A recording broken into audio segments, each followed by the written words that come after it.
Okay, now to talk about group riding and obviously everyone getting into the right direction and not becoming disengaged or lost.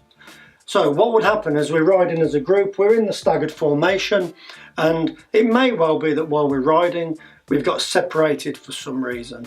Somebody might have had to stop at a junction, somebody couldn't make an overtake, or they've had to stop at a set of traffic lights, and basically what's happened is the distance between one bike in the group and the person behind them has got so great that they can't actually see each other. The problem with that is when you go towards a junction, if we're going to turn left here and the group has been separated by even sometimes just 100 or 200 meters, if all of these bikes made the left turn, then the bike that was following behind that didn't see that would obviously continue straight ahead.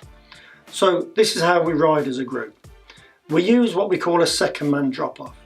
So if everyone's aware that whenever we get to a junction or roundabout and there's no bike stopped anywhere at the side of the road, then you'll always continue straight ahead.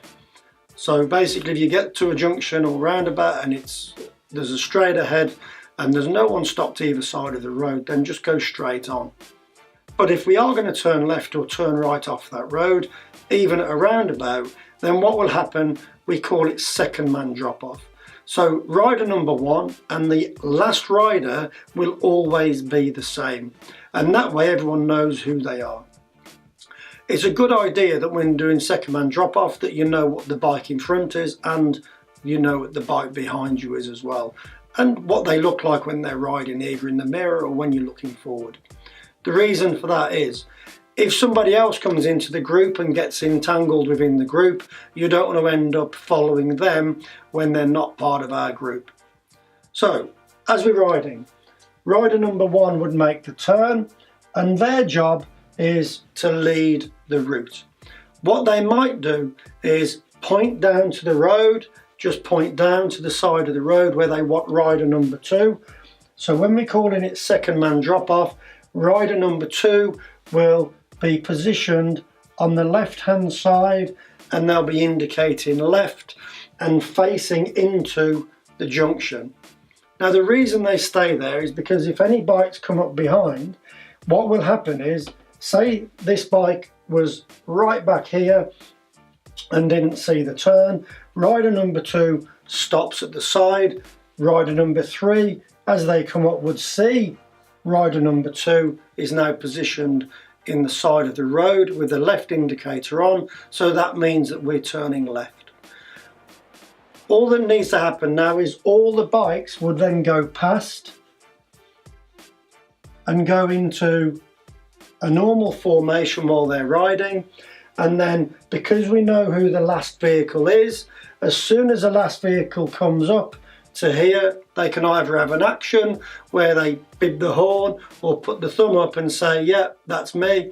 And if there's time, rider number two that has now stopped, sees that the rear riders come up, they can move off in front of them, or if it's not safe, the rear rider will go past, know that they're still behind, and as they follow on, they would then go back in front of the last rider.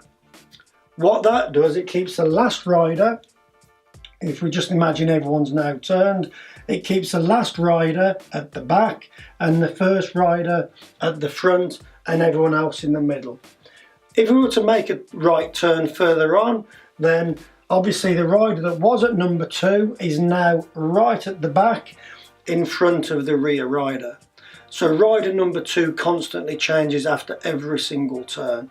So if a right turn was then made here, rider number two becomes what we call the drop off, and as they become the drop off, everyone else will then go past them. Once everyone's gone past, the rear rider, who is now turning in last, maybe beep their horn or have a signal to say you can move on.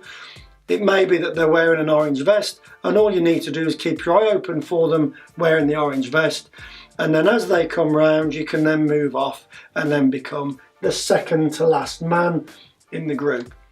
So this is known as second man drop off. The problem with second man drop off is If you get a little bit lonely and you decide that you don't want to be sat there on your own, and it might have been a couple of minutes and no one's come, is that you get a bit scared and panicked and then ride off trying to follow the people ahead. Never do that. Wait where you are until the rest of the group has come past, and your job is to stay there until the last bike comes past, which is the tail marker. And everyone who will know who the tail marker is before we set off. And the reason we do that is so that everyone is in between the first and the last bike and they stay together as a group. Second man drop off is an easy way of keeping everyone together, and it means you could be stretched out over a long period of time and no one will get lost, because the second man stays there until they come across, or until the last man comes across them and then tells them to move on.